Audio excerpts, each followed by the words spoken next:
பரமண்டலங்கள் இருக்கிற எங்கள் பிதாவே, உம்முடைய நாமம் பரிசுத்தப்படுவதாக, உம்முடைய ராஜ்யம் வருவதாக. பரமண்டலங்கள் உம்முடைய சித்தம் செய்கிறது போல இந்த பூமியிலும் செய்யப்படுவதாக. தேவனோட பண்டக சாலையிலிருந்து ஒரு பெருங்காற்று புறப்பட்டு வந்து இந்த தேவனோட வார்த்தைகளை அடித்து கொண்டு போய் பூமி எங்கும் கொடான கோடி ஜனங்களின் செவிகளையும் இருதயங்களையும் திறக்கட்டும். தேவனே, நீர் எங்களோடு பேசு.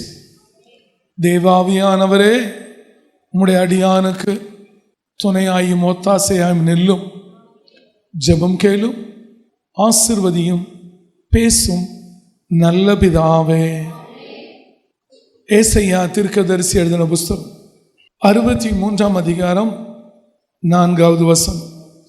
நீதியை சரிக்கட்டும் நாள் என் மனதில் இருந்தது, என்னுடையவர்களை மீட்கும் வருஷம் வந்தது.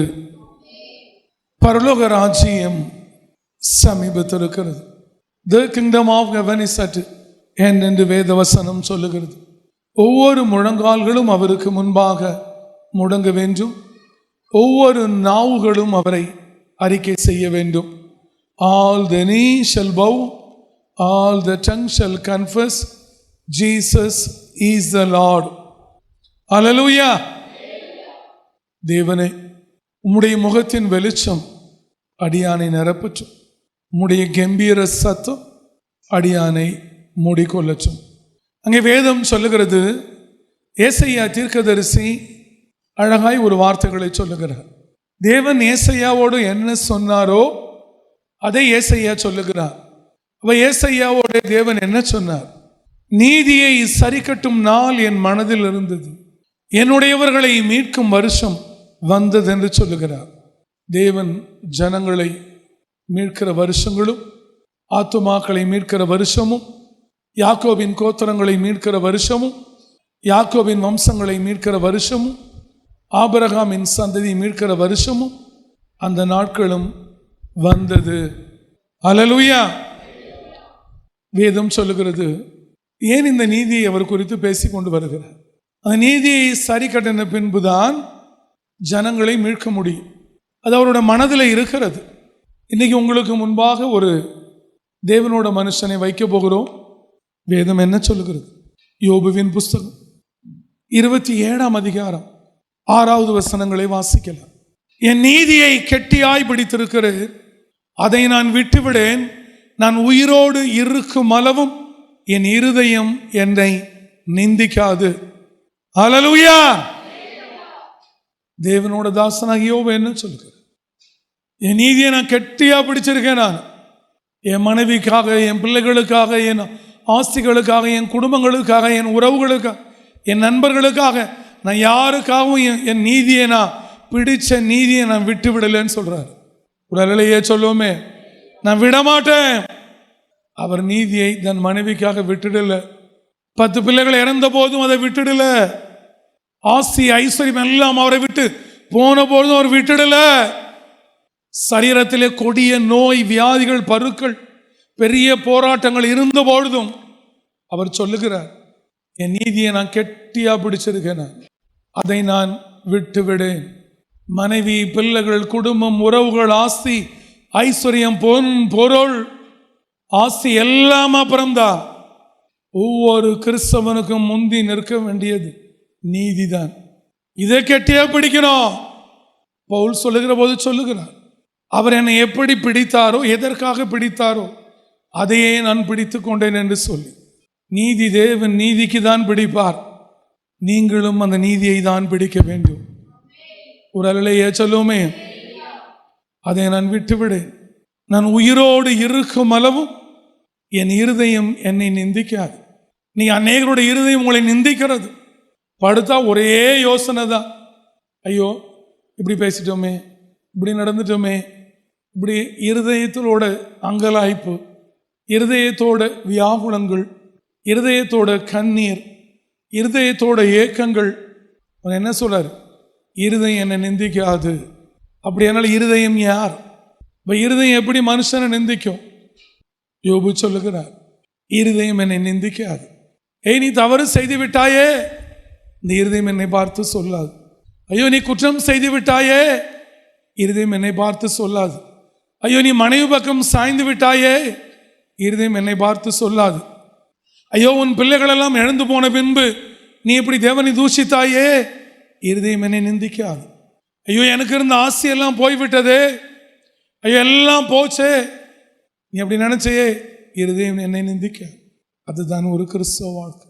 எது இருந்தாலும் இல்லை என்றாலும், பொன் பொருள் ஆசை ஐஸ்வர்யம் வேலை எது இருந்தாலும் இல்லை என்றாலும், என்றைக்கு ஒருவன் நீதியோடு இந்த பூமியில வாழ நினைக்கிறானோ அவனை தேவன் சதா காலங்களிலும் உயிரோடே காப்பார். அல்லேலூயா. எதை பிடிக்கணும்? நீதி. என் நீதியை கெட்டியாய் பிடித்திருக்கிறேன், அதை நான் விட்டுவிட யாருக்காம் விடக்கூடாது. நீதியை விடுகிறவன் நீதி தேவனை விட்டு விடுவான். நீங்க நினைக்கிறீங்க உங்க அக்கா, உங்க அம்மா, உன் குடும்பம், ஒரு கல்யாணம், இது கூட நீ ஓய்வு நாளை விட்டுட்டேன்னா நீ எல்லாம் நீதி தேவனை எப்படி விட்டுட்டேன்னு பார். நீதியை விடுறதும் நீதி தேவனை விடுறதும் ஒண்ணுதான். அது அவருடைய சிங்காசனத்தின் ஆதாரம். வலதுபுறம் நீதி இருந்தால் இடதுபுறம் நியாயம் இருக்கும், இடதுபுறம் நியாயம் இருந்தால் வலதுபுறம் நீதி இருக்கும். இந்த நியாயம் நீதி தான் தேவனோட சிங்காசனத்தின் ஆதாரம். இதில் தான் அவர் உட்கார்ந்து இருக்கிறார், இதுதான் அவரை தாங்கி கொண்டு இருக்கு. வேறுபட தேவனோட பிள்ளைகள், என் நீதியை கெட்டியாய் பிடித்திருக்கிறேன், அதை நான் விட்டு விடேன், நான் உயிரோடு இருக்கும் அளவும் என் இருதயம் என்னை நிந்திக்க நிம்மதியா இருப்பேன். நான் அதை செஞ்சாய் இதை செய்தாயே என்ன என் மனசாட்சி இந்த இருதயம் என்னை கூத்தாது என்று சொல்லுகிறார். நீ அநேகரெல்லாம் ஒரு 20 வருஷத்துக்கு முன்பு செஞ்ச ஒரு தப்பை இன்னைக்கு இருதயம் நிந்திச்சுக்கிட்டே இருக்கும். ஐயோ செஞ்சிட்டோமே செஞ்சிட்டோமே செஞ்சிட்டோமே, அப்படி பேசிட்டோமே, அதை செஞ்சிட்டோமே, அந்த தப்பு பண்ணிட்டோமே, அந்த காரியம் செஞ்சிட்டோமே, இப்படி பாகால வணங்கிட்டோமே, விக்கிரங்களை வணங்கிட்டோமே, அவரோட பேச்சை கேட்டு போனோமே, அதை திருடிட்டோமோ, அந்த தப்பு செஞ்சிட்டோமேன்னு சொல்லி யோபு சொல்லுகிறார், நான் நீதியை கெட்டியா பிடிச்சிருக்கேன், என் இருதயம் என்னை நிந்திக்காது, அது சமாதானமாக இருக்கும். ஒரு அல்லையே சொல்லுவோமே. ஏன்னா அந்த இருதயம் தேவனுக்கு கணக்கு கொடுக்கிறது. அப்போ அதனால தான் கணக்கு கொடுக்க வேண்டும். அதனால தான் ஏன்னா வேதவசனம் சொல்லுங்க, அந்த இருதயம் பொல்லாததாக இருக்கிறது, கேடும் திருக்குள்ளதாக இருக்கிறது. என்ன செஞ்சோ அதுக்கு அது பதில் கேட்டுக்கிட்டே இருக்கும். இருதயம் என்னை நிந்திக்காது என்று சொல்லு. பேர்பட தேவனோட ஊழியக்காரன் சொல்லுகிறார். என்ன சொல்றார் தெரியுமா? அப்படி நீதியை கெட்டியாய் பிடித்து நீதியாய் வாழ்ந்தவர் சொல்லுகிறார், எல்லாரும் அவருக்கு அடங்கணும். ஒருவேளை நான் நீதிமானாய் இருந்தாலும் நான் ஒவ்வொரு நாளும் நான் ஒரு இடத்துல போய் என் நீதியை சொல்ல மாட்டேன், உடைய இரக்கத்துக்கு கெஞ்சுவேன் என்று சொல்லுகிறார். அல்லேலூயா. அவருக்கு என்னால் மறுமொழி கொடுக்க முடியாது, அவரோட என்னால் வழக்காட முடியாது. நான் நீதிமானாக இருந்தா கூட இந்த தேவன்ட்ட நான் இறக்கிறதுக்கு தான் கெஞ்சுவேன் அப்படின்னு யோபு சொல்லுகிறார். ஒரு அல்லையே சொல்லுவோமே. பேர்பட்ட தேவனோட மனுஷன் கூட சொல்லுகிறார், நான் நீதிமானாக இருந்தாலும் என்னைக்கும் அவர் இடத்துல நான் இறக்கிறதுக்கு தான் கெஞ்சுவேன், நான் செய்தது சரி என்று சொல்ல மாட்டேன் சொல்லுகிறேன், நான் நடந்த பாதை சரி என்று சொல்ல மாட்டேன், நான் வாழ்ந்த வாழ்க்கை சரின்னு சொல்ல மாட்டேன், என் காரியங்கள் சரின்னு சொல்ல மாட்டேன், அவருடைய இரக்கத்துக்கு தான் கெஞ்சுவேன். உடலையே சொல்லுவோமே. வேறுபட நீதிமானே அப்படி சொல்லுவாரே, நீதியாய் கெட்டியாய் பிடித்திருக்கிறவரே சொல்லுவாரே. ஆனால் நீங்கள் எம்மாத்திரம், உங்களுக்கு எப்படி அவரோட வழக்காட துணிவு வரும், எப்படி உங்களுக்கு பேச துணிவு வரும்? வேதம் என்ன சொல்லுகிறது? வாசிப்போமா?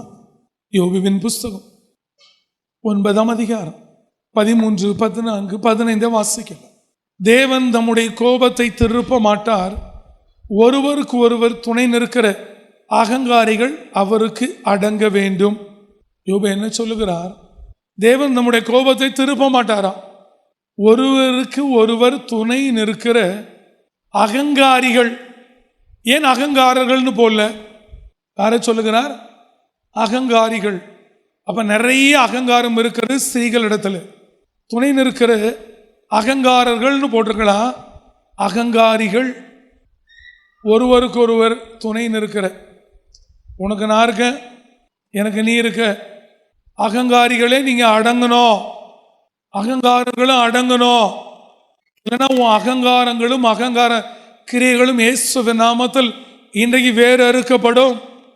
நீலாம் ஒவ்வொரு நாளும் உடைய இரக்கத்துக்கு கெஞ்சணும். உன் அகங்காரம் ஒன்றுமில்லாமல் போய்விடும். ஏ அகங்காரியே, உன் அகங்காரத்திற்கு முடிவு வருகிறது. ஏ அகங்காரி வேசியே, நீ எந்த தேசத்தில் இருந்தாலும் உனக்கு முடிவு வருகிறது. 2 ஸ்திரீகளுக்கு தேவன் முடிவு கட்ட போகிறார். ஒரு அலையே சொல்லுவோமே, இந்த 2 அகங்காரிகளுக்கு. அதிலே ஒரு அகங்காரி எரேமியா புஸ்தகத்திலே இருக்கிறார். அதிலே இன்னொரு அகங்காரி 1 ராஜாக்களிலே இருக்கிறார். அடங்குற காலம் வந்து விட்டது. ஒரு அலையே சொல்லுவோமே, தேவன் தம்முடைய கோபத்தை திருப்ப மாட்டார். ஒருவருக்கு ஒருவர் துணை நிற்கிற அகங்காரிகள் அவருக்கு அடங்க வேண்டும். அடங்கினோ அகங்காரமான பேச்சு, அகங்காரமான நடக்கை, அகங்காரமான கண் சிமிட்டல், அகங்காரமான உதடு, அகங்காரமான காரியம் இருக்கக்கூடாது. உங்களை மாற்றிக்கொள். அவருக்கு அடங்கணும். அகங்காரிகள் அவருக்கு அடங்க வேண்டும். 14 இப்படி இருக்க அவருக்கு மறுமொழி கொடுக்கவும் அவருடைய வழக்காடும் வார்த்தைகளை தெரிந்து கொள்ளவும் நான் எம்மாத்திரம். யோபு சொல்லுகிறார், பெரிய பெரிய அகங்காரியே அடங்கணும்.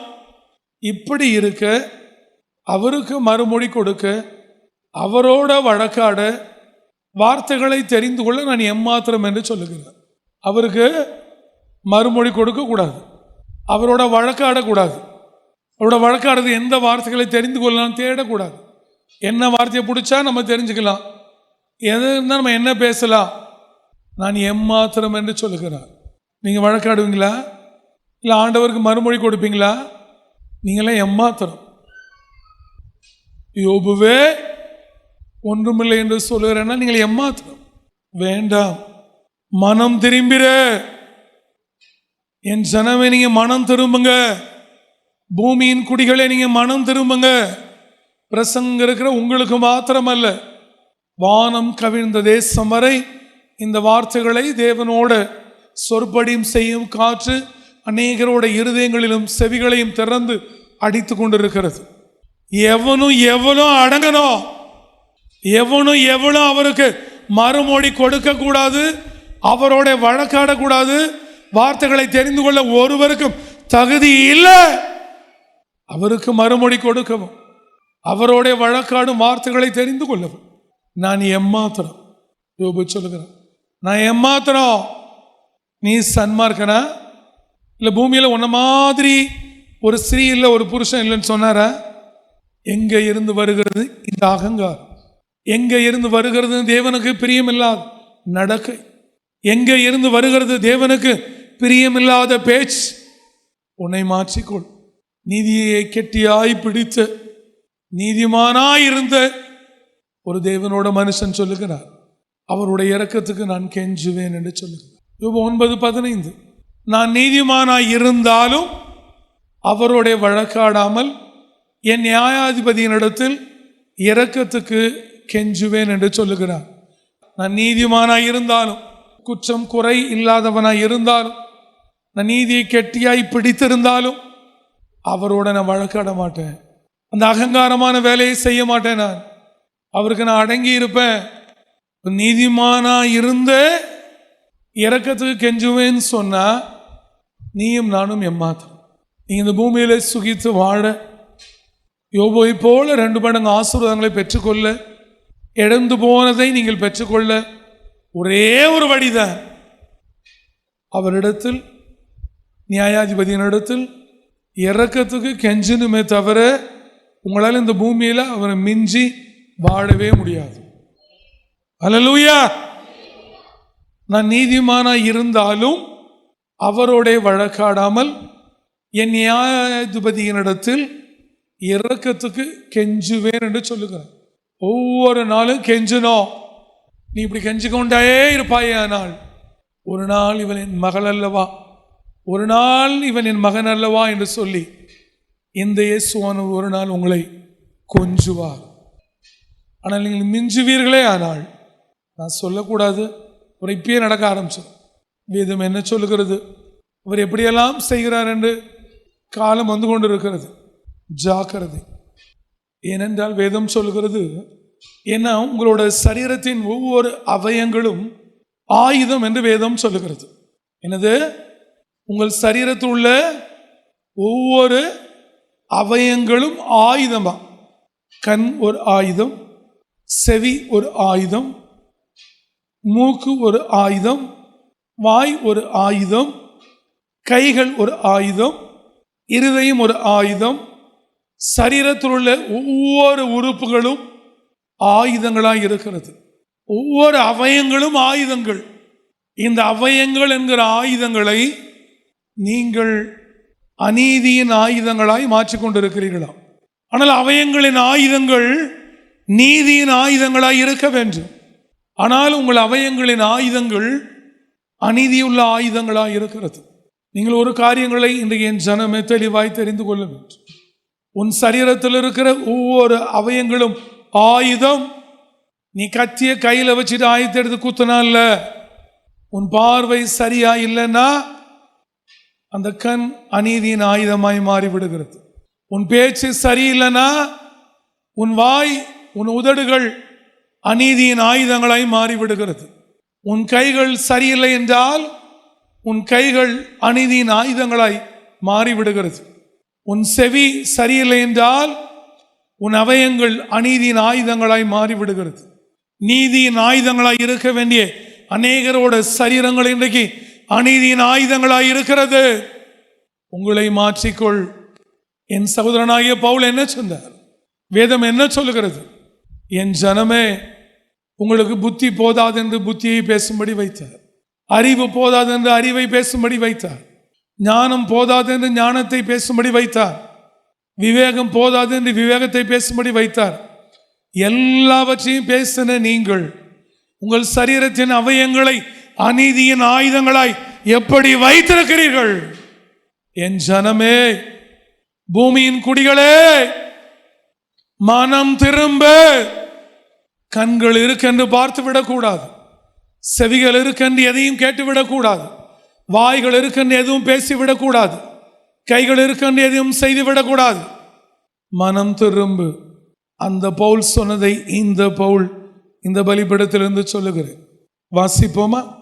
ரோமர் 6:13. நீங்கள் உங்கள் அவயங்களை அநீதியின் ஆயுதங்களாக பாவத்திற்கு ஒப்புக்கொடாமல் உங்களை மரித்தோரிலிருந்து படைத்திருக்கிறவர்களாக தேவனுக்கு ஒப்பு கொடுத்து உங்கள் அவயங்களை நீதிக்குரிய ஆயுதங்களாக தேவனுக்கு ஒப்பு கொடுங்கள். அங்கே வேதம் என்ன சொல்லுகிறது? பவுலடிகள் என்ன சொல்லுகிறார்? நீங்கள் உங்கள் அவயங்களை அநீதியின் ஆயுதங்களாக, நீங்கள் அநேகர் உங்கள் சரீரத்தில் உள்ள ஒவ்வொரு அவயங்களையும் அநீதியின் ஆயுதங்களாய் பாவத்திற்கு ஒப்பு கொடுத்து நடந்து வருகிறீர்கள். நீ உன் சரீரம் அநீதியின் ஆயுதமாயிருக்கிறது. கண்களிலே இச்சை, மேட்டிமையான பார்வை, வேண்டாத பேச்சு, வேண்டாத நடக்கை, வேண்டாத செயல். முடிவு செய்து கொள். நீ எவ்வளவு நாள் உன் சரீரத்தை அநீதியின் ஆயுதங்களாக வைத்திருப்பாய்? உன் சரீரமும் சரீரத்தின் அவயங்களும் இன்றைக்கு மாறுவதாக. நீதி தேவனுக்கு முன்பு. நீங்கள் உங்கள் அவயங்களை அநீதியின் ஆயுதங்களாக பாவத்திற்கு ஒப்புக்கொடாமல் அநேகர் சிக்கிக் கொண்டீர்கள். அநேகரோட சரீரம் அநீதியின் ஆயுதங்களாய் மாறிவிட்டது.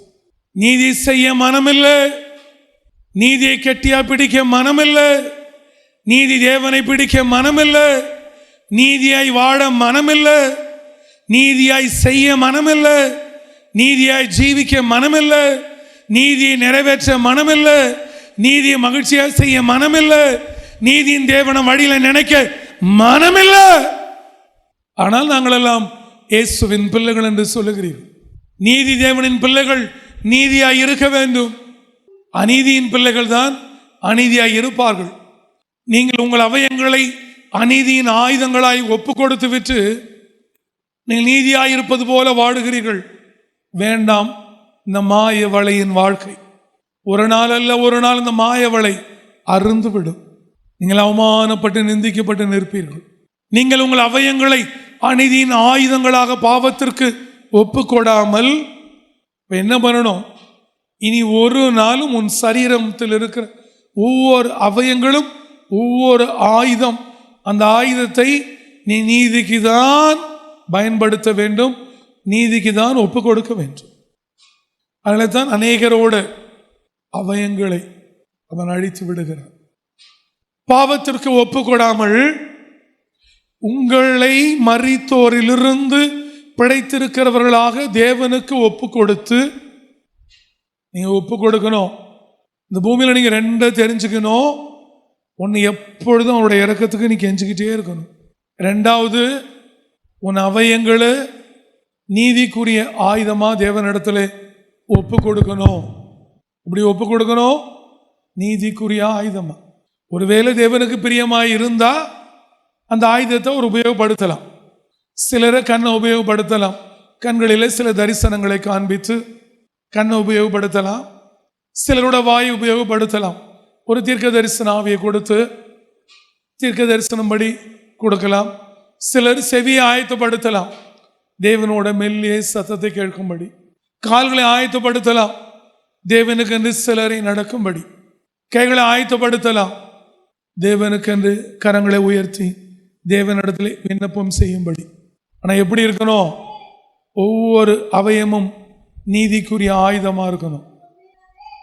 உங்களை மரித்தோரிலிருந்து பிழைத்திருக்கிறவர்களாக தேவனுக்கு ஒப்பு கொடுத்து உங்கள் அவயங்களை நீதிக்குரிய ஆயுதங்களாக தேவனுக்கு ஒப்பு கொடுங்கள். அல்லேலூயா. அப்ப இந்த ஆயுதத்தை நீ பத்திரமா பார்த்துக்கணும். எப்படி பார்த்துக்கணும்? பத்திரமா. கண் ஒரு ஆயுதம், காது ஒரு ஆயுதம், வாய் ஒரு ஆயுதம், மூக்கு ஒரு ஆயுதம், செவி ஒரு ஆயுதம், வாய் ஒரு ஆயுதம், ஒவ்வொரு அவயங்களும் ஆயுதம். இதை நீ அநீதின் ஆயுதமா வச்சுக்க போறியா, நீதியின் ஆயுதமா மாற்ற போறியாங்கிறது உன் கையில் தான் இருக்கு.